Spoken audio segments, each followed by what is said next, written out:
Milton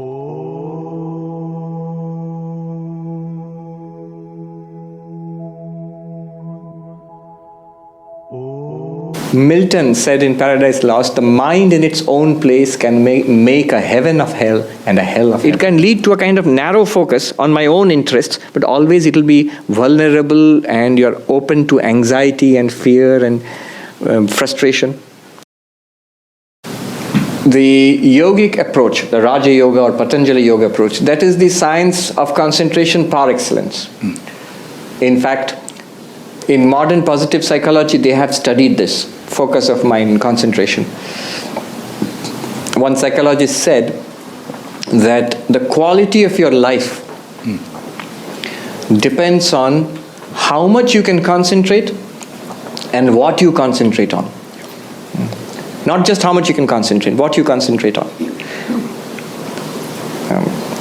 Actually, this lady who wrote the book Rapt, R-A-P-T, Rapt, she's talking about a cancer patient who suffered a lot and decided that she would not keep her mind on suffering anymore because it's inevitable that suffering is going to come. Rather, she's going to devote her mind to her art or writing, I think. And as she learned to do that, she found the quality of her life became better. In fact, subjectively, she was happier than before cancer. So she says that what you think about. So am I thinking about my writing and art, or am I thinking about the pain and the cancer and the co-payments and so on? What am I thinking of? Where do I put my mind? And how much of the mind I can put on that? Milton said in Paradise Lost, the mind in its own place can make a heaven of hell and a hell of heaven. So it has been studied. A classic book in this regard is Mihai Csikszentmihalyi's Flow. You're aware of that book? Yeah. So he has studied this phenomenon of attention and its link with the quality of life. And in fact, he mentions Patanjali Yoga there. He says, the best methodology that I have seen for attainment of flow is in this ancient technique of Patanjali Yoga. Yeah. Am I audible to everybody? Yes. So that's one method by Patanjali Yoga. That's the method of concentration, where you train your mind to think of one thing and keep on excluding everything else, bringing your mind back to that thing again and again. And there's a whole science in it. In fact, Mihai Csikszentmihalyi, there he points it out, that it's basically a function of two things. One is the challenge posed by the environment, and other is your skill. He gives an example. Suppose you're playing tennis. When you begin to play tennis, it's a great thing just to return a serve. So all your energies and your concentration, focus, you're all aroused and ready to face that challenge. And if you're able to return the serve, that is, you attain flow there. Yeah. But that flow point, it's a match between the challenge and your skills. Your skill is exactly up to that level. But then this point of flow is dynamic. After some time, what happens is, if you keep just returning a serve, it becomes boring after some time because your skill has now exceeded the challenge. Now you need to up the challenge. So maybe you need to play a game. Then you maybe need to play a game against a good player, and so on. So this flow, focus, is a question of challenge and skill. Too much challenge, like in a workplace which is full of pressure, many people know in Manhattan it's like that. Then if your skill, your capacity is below the level of challenge, it leads to anxiety. Yeah. Uneasiness, anxiety, strain. If the challenge is way below your skills, it leads to boredom. If they're well balanced, at that point you get flow, focus, what you're asking. What does that mean practically? Practically what it means is that if you want focus and flow, you need to increase the challenge to meet your abilities. If the challenge is beyond your abilities, the environment is putting too much pressure on your abilities, then you need to break it down into smaller chunks and deal with it one at a time, a little bit at a time, manageable bits at a time. That's in principle. It's easier said than done. But there are other things to consider also in focus. One thing is, one thing which scatters our minds is self-interest.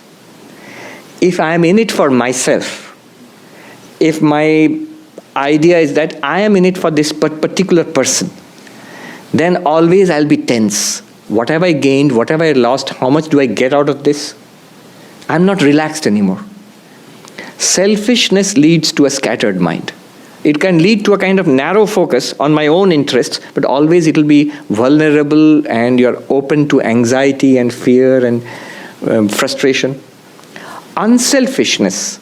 The unselfish mind is relaxed mind. So the more you are about doing good to the organization you work for, the family unit you are with, or the community, or in general for others, you are relaxed about yourself. Or you are worshipping God in your actions. You're offering all of your actions up as worship of the Lord. It's not so much what I'll get out of it. Swami Ranganathanandaji said, what is spirituality after all? Simplest definition of spirituality, most practical. He said, spirituality is, when I close my eyes, I find peace within. When I open my eyes, my attitude is, what can I do for you? With eyes open, what can I do for you? Here is the world, what can I give, what can I do? And when I close my eyes, there is peace within. Our problem is just the opposite. That Swami, when I close my eyes, all sorts of disturbance within. All sorts of thoughts, restlessness within. And when I open my eyes, not what I can do for you, what can I get from you? So this is just the opposite of spirituality. This is worldliness. So, unselfishness. To the extent that we can be unselfish, to that extent mind will be relaxed and better focused. The focus which comes out of selfishness is a narrow band focus, which leads to unpleasantness and tension and frustration. Another insight. Love leads to focus. So what I love, my mind automatically is drawn to that and easily focused without all sorts of techniques. You don't have to do this breathing technique, this thing and that thing. It automatically leads to focus there. So for example, a mother in a house looking after the young child, right? So because the mother loves the child, yes. Because the mother loves the child, all activities are done. She's cleaning, cooking, taking care of the child's homework, getting ready to take the child to school, and so on. All of that is being done, and yet the mind is focused on the child and the needs of the child, right? So love leads to focus. Bhakti, devotion to God, leads to focus automatically and easily, without effort, effortlessly so.